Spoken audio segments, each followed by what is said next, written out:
El hombre que plantaba árboles.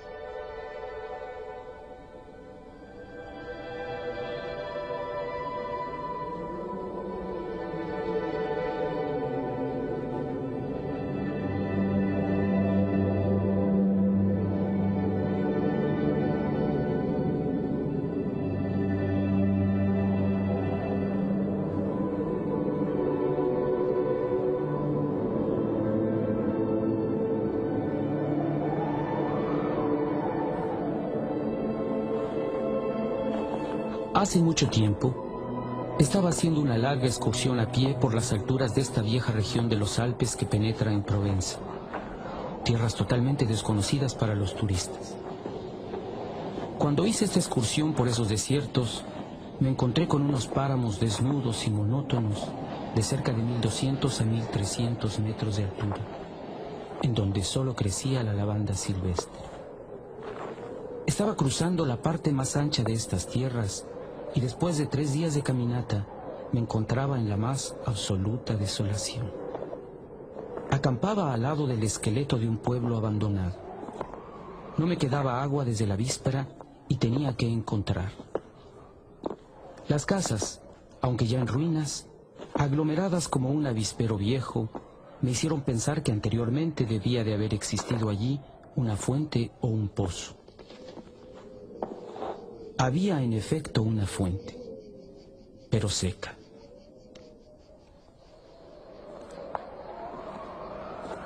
Las 5 o 6 casas sin techo, carcomidas por el viento y por la lluvia, y la pequeña capilla con el campanario derrumbado, estaban alineadas como le están las casas y las capillas de los pueblos donde hay vida. Pero aquí, toda la vida había desaparecido. Era un hermoso y soleado día de junio.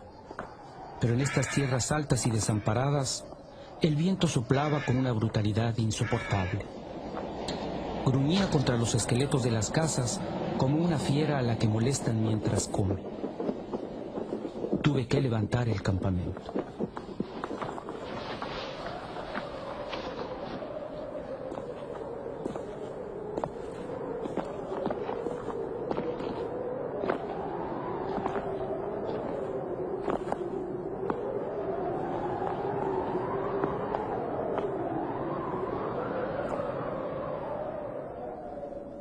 A 5 horas de camino de allí, no había todavía encontrado agua y nada que me diera esperanzas de encontrarla. Por todas partes había la misma sequedad y las mismas hierbas leñosas.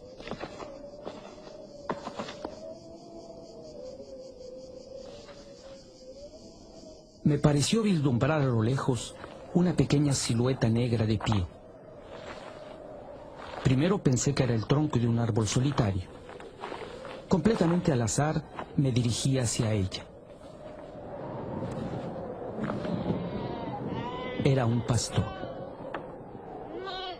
Había cerca de él unas 30 ovejas acostadas descansando sobre la tierra ardiente.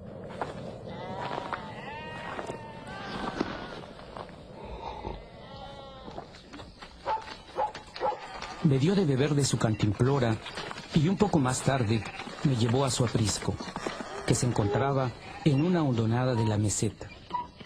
El pastor sacaba su excelente agua de un pozo natural muy profundo sobre el cual había instalado un rudimentario torno de mano.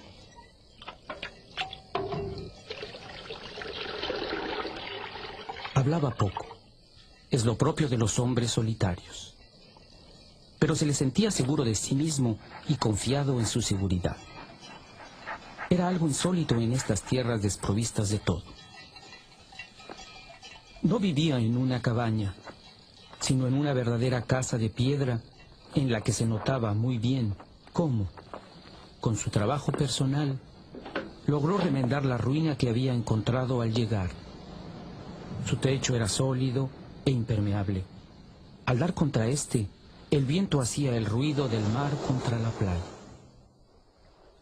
Su casa estaba en orden, sus pisos barridos, su fusil engrasado y su sopa hervía sobre el fogón.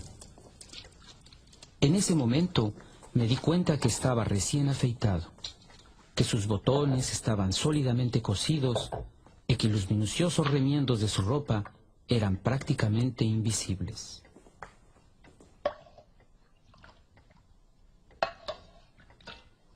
Me hizo compartir la sopa con él.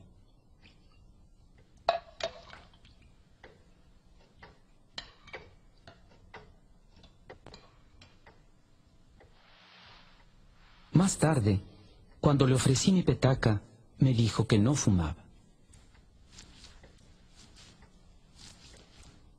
Su perro, silencioso como el amo, era benévolo, pero digno.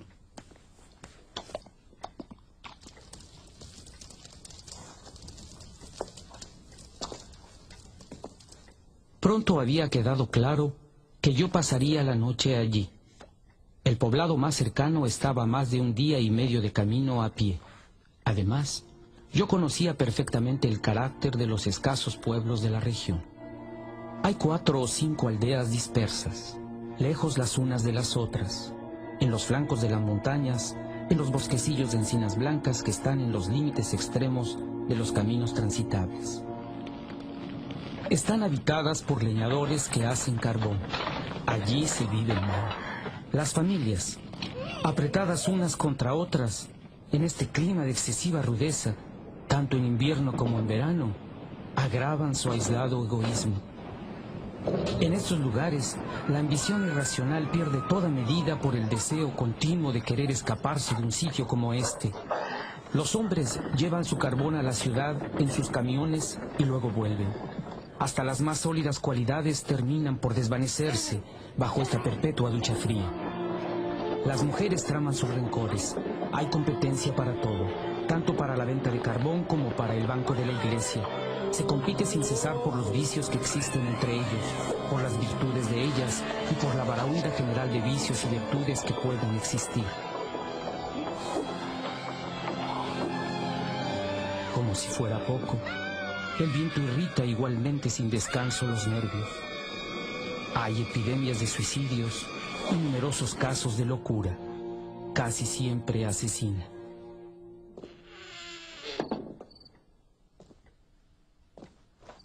El pastor, que no fumaba, fue a buscar un saquito y desparramó sobre la mesa un montón de bellotas. Se puso a examinarlas una tras otra con mucho cuidado, separando las buenas de las malas.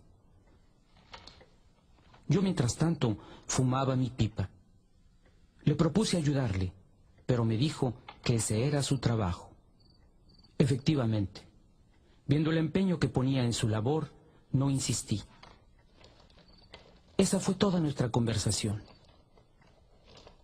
Cuando hubo del lado de las buenas un montón de bellotas bastante grandes, las contó en grupos de 10. Examinándolas muy de cerca, eliminaba los frutos pequeños y los que estaban ligeramente agrietados. Cuando tuvo delante más de 100 bellotas perfectas, paró y fuimos a acostarnos.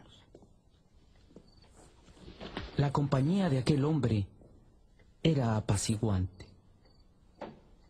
Al otro día le pedí permiso para descansar todo el día en su casa. Le pareció completamente natural, o más exactamente, me dio la impresión de que nada podía molestarle.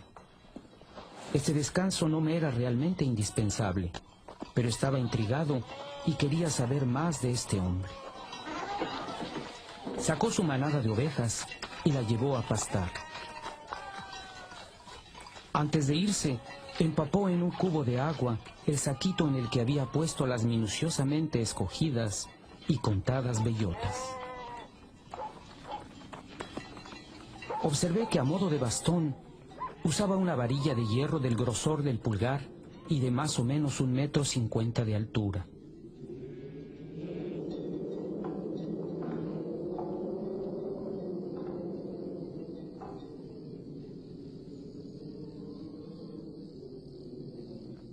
Yo hice como si descansara mientras paseaba y seguí un camino paralelo al suyo.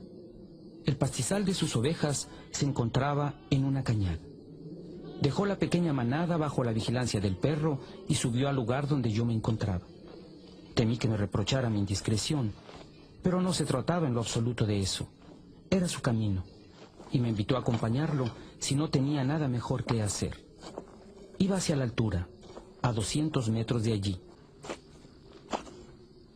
Cuando llegó al lugar a donde quería ir, se puso a enterrar su varilla de hierro en la tierra. Hacía un hueco en el que ponía una bellota y luego lo tapaba. Plantaba encinas. Le pregunté si la tierra le pertenecía. Me respondió que no. ¿Sabía de quién era? No lo sabía. Suponía que eran tierras comunales o tal vez propiedad de alguien a quien no le interesaba. A él no le preocupaba saber quiénes eran sus propietarios. Así, con extremo cuidado, plantó sus 100 bellotas.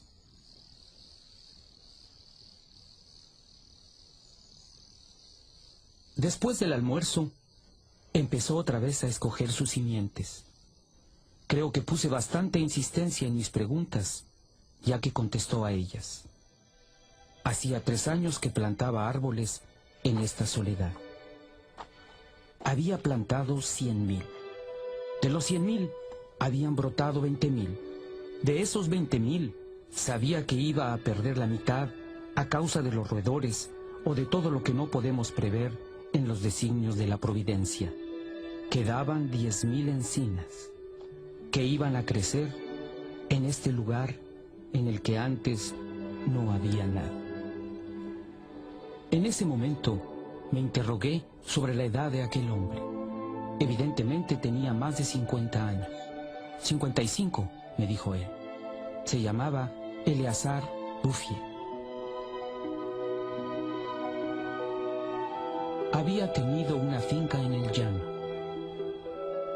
Allí había hecho su vida. Había perdido a su hijo único, luego a su mujer, y se retiró a la soledad donde le gustaba vivir lentamente con sus ovejas y su perro.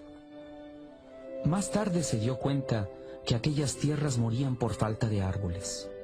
Añadió que como no tenía ocupaciones muy importantes, él había decidido encontrar un remedio para esa situación.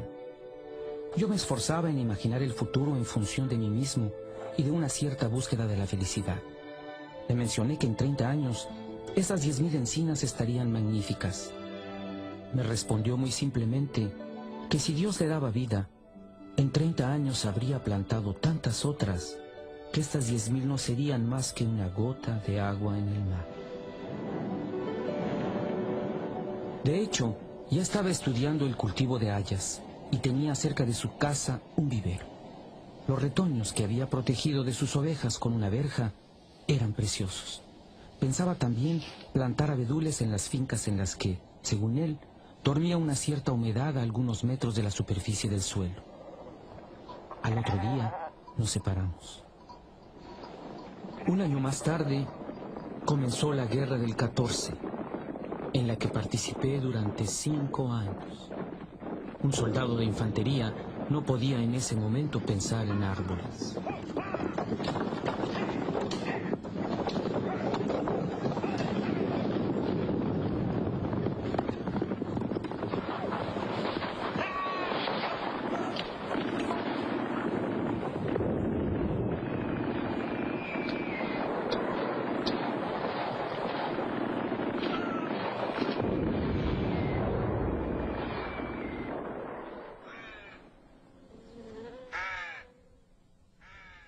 Cuando terminé el servicio militar, tuve una prima de desmovilización minúscula. Pero tenía el gran deseo de respirar un poco de aire puro. Sin ideas preconcebidas, salvo esta misma, me encaminé otra vez hacia aquellas comarcas desiertas. Nada había cambiado. Sin embargo, más allá del pueblo, vi a lo lejos una especie de niebla gris que cubría las montañas como una alfombra. Desde la víspera ya estaba pensando nuevamente en el pastor que plantaba árboles. 10.000 encinas, me decía a mí mismo, ocupan verdaderamente mucho espacio. Yo había visto morir demasiada gente durante 5 años como para poder imaginarme fácilmente que Eleazar Bouffier había muerto. Sobre todo porque cuando se tienen 20 años, consideramos a los que tienen 50 como viejos a quienes no les queda más que morir.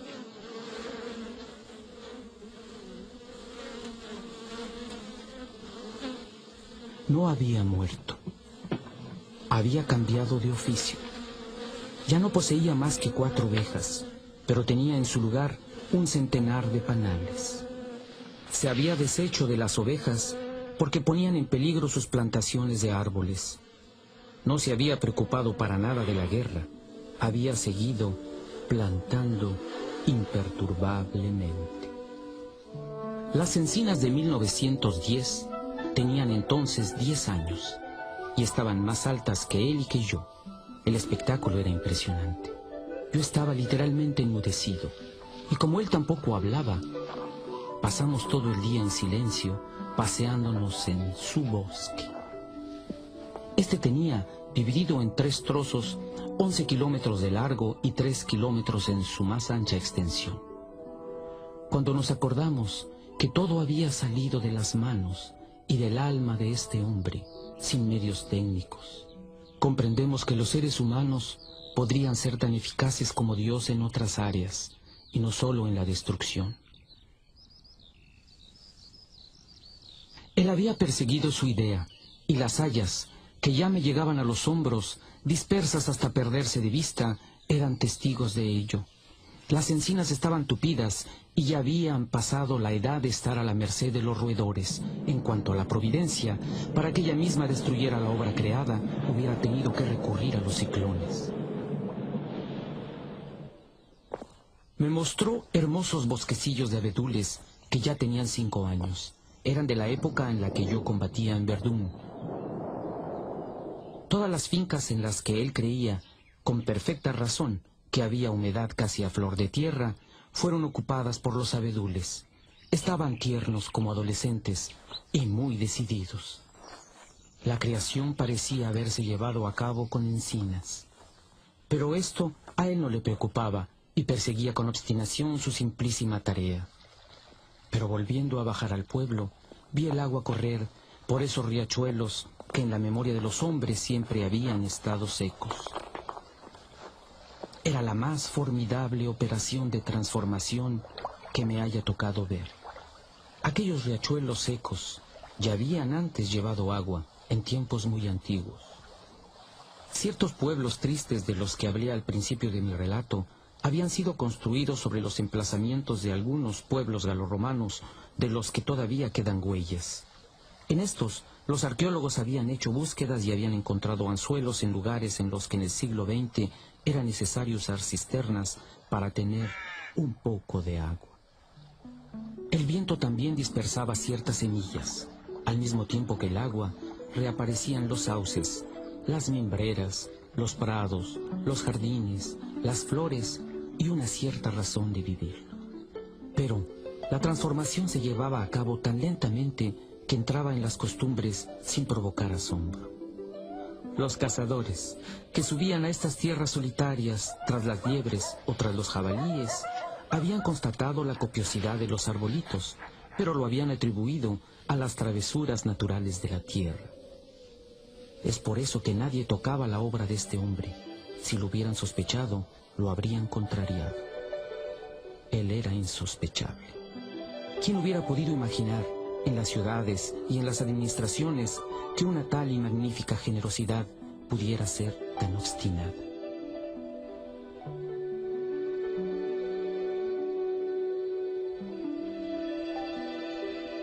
A partir de 1920, no pasé un año sin ver a Eleazar Bouffier.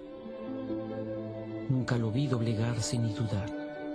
Y sin embargo, solo Dios sabe que Dios mismo nos empuja a ello. Nunca hice la cuenta de sus sinsabores. Sin embargo, es fácil imaginar que para lograr semejante éxito hubo que vencer la adversidad, que para asegurar la victoria de tal pasión hizo falta luchar contra la desesperación. Para tener una idea casi exacta de este ser excepcional, no debe olvidarse que obraba en total soledad. Era tan grande su soledad que hacia el final de su vida había perdido la costumbre de hablar. O tal vez no veía la necesidad de ello. En 1933 recibió la visita de un atónito guardabosques. Este funcionario le dio la intimidante orden de no hacer fuegos exteriores para evitar poner en peligro el crecimiento de este bosque natural. Era la primera vez, le dijo ilusamente este hombre, que se veía crecer un bosque solo. En 1935, una verdadera delegación administrativa vino a examinar el bosque natural. Había venido uno de los grandes de la Administración de Aguas y Bosques, un diputado y algunos técnicos. Se dijeron muchas cosas inútiles. Se decidió hacer algo y afortunadamente no se hizo nada importante, salvo poner el bosque bajo la vigilancia del Estado y prohibir que se viniera aquí a hacer carbón. Era imposible no subyugarse ante la belleza de estos saludables árboles jóvenes. Dicha belleza ejerció su poder de seducción sobre el mismo diputado.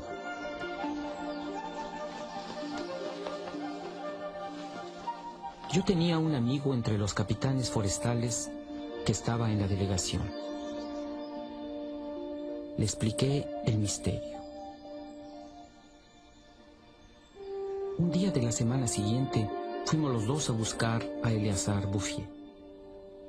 Lo encontramos en pleno trabajo, a 20 kilómetros del lugar donde la inspección había tenido lugar. No era por nada que el capitán forestal era mi amigo. Conocía el valor de las cosas. Supo quedarse callado. Ofrecí algunos huevos que había llevado de regalo. Compartimos nuestro refrigerio entre los tres y así pasaron algunas horas en la muda contemplación del paisaje. Las fincas de donde veníamos estaban cubiertas de árboles que tenían entre 6 y 7 metros de altura. Entonces me acordé del aspecto de estas tierras en 1913. Era el desierto. El sosegado y constante trabajo, el raudo aire de las alturas, la frugalidad y sobre todo la serenidad del alma habían dado a ese anciano una salud casi solemne. Era un atleta de Dios. Me preguntaba cuántas hectáreas cubriría todavía con árboles. Antes de irnos, mi amigo hizo una simple propuesta con respecto a algunas especies de árboles que podrían crecer bien en estos terrenos. No insistió. Por la buena razón, me dijo después, que ese buen hombre sabe más que yo. Al cabo de una hora de camino, había seguido trabajando esta idea y añadió: sabe mucho más de esto que mucha gente. Este hombre ha encontrado una estupenda manera de ser feliz. Fue gracias a este capitán que no solamente el bosque, sino también la felicidad del pastor fueron protegidos. La obra no corrió graves riesgos hasta la guerra de 1939. Los automóviles de aquel tiempo corrían con gasógeno y nunca había suficiente madera. Comenzaron entonces a cortar encinas de 1910. Pero como las tierras se encontraban tan lejos de las redes de carreteras, el proyecto no era rentable. Lo abandonaron rápidamente.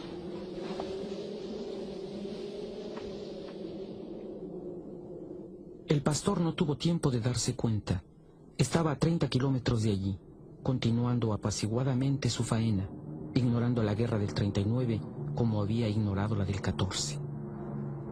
La última vez que vi a Eleazar Bouffier fue en junio de 1945. Él tenía entonces 87 años. Yo había vuelto a tomar la ruta del desierto, pero ahora, a pesar de los estragos en los que el país había quedado después de la guerra, había un autocar que hacía el transporte entre el valle del Durance y la montaña. Pensé que era porque el autocar iba relativamente rápido que no podía reconocer las tierras de mis primeras excursiones. Me parecía también que su trayecto me llevaba por lugares desconocidos.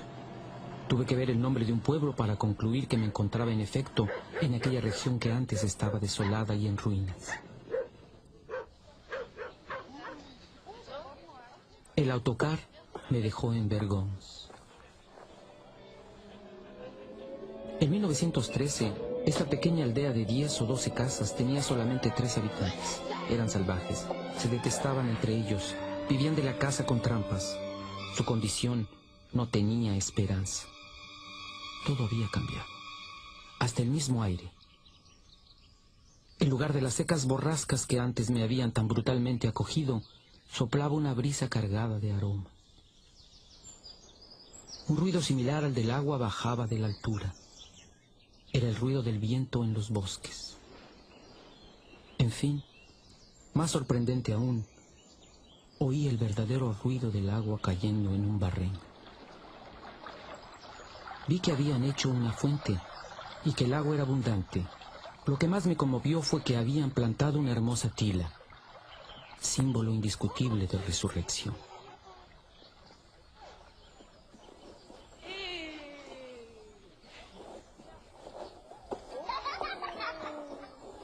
Por otra parte, Bergón llevaba las huellas de una labor para la cual la esperanza es necesaria. Entonces, la esperanza había vuelto de nuevo. Se habían escombrado las ruinas. Las casas nuevas, recientemente revestidas con argamasa, estaban rodeadas de huertos en los que crecían juntos, pero alineados, las verduras y las flores, las coles y los rosales, los puerros y los dragones, los apios y las anémonas. Era, desde aquel entonces, un sitio en el que se quería vivir. Desde ahí hice mi camino a pie. La guerra, de la cual apenas salíamos, no había permitido que se viviera la vida en toda su expansión. Pero Lázaro estaba fuera de la tumba. Sobre los flancos de las montañas veía pequeños campos de cebada y de centeno en hierba. Al fondo de aquellos valles estrechos, algunas praderas verdeaban.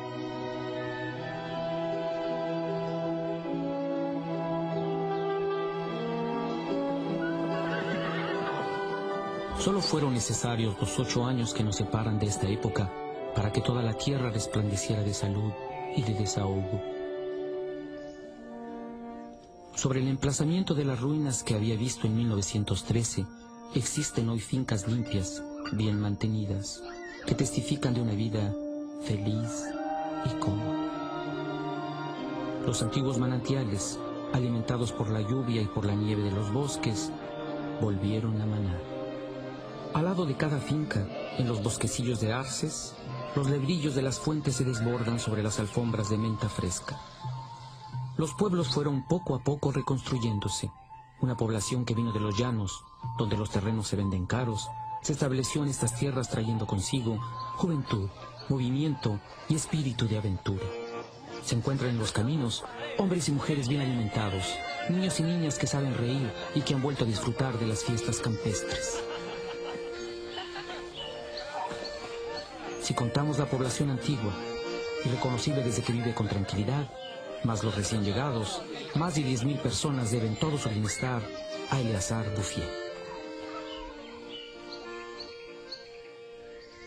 Cuando pienso que un hombre solo, reducido a sus simples recursos físicos y morales, fue suficiente para hacer surgir del desierto este país de Canaán, concluyo que a pesar de todo, la condición humana es admirable. Pero cuando hago la cuenta de toda la constancia que hizo falta para mantener la grandeza del alma, cuando constato cuánta encarnizada generosidad fue exigida para llegar a este resultado, me invade un inmenso respeto por este anciano campesino sin cultura que supo llevar a bien esta obra digna de Dios. Eleazar Bouffier murió en paz en 1947 en el hospicio de Banón.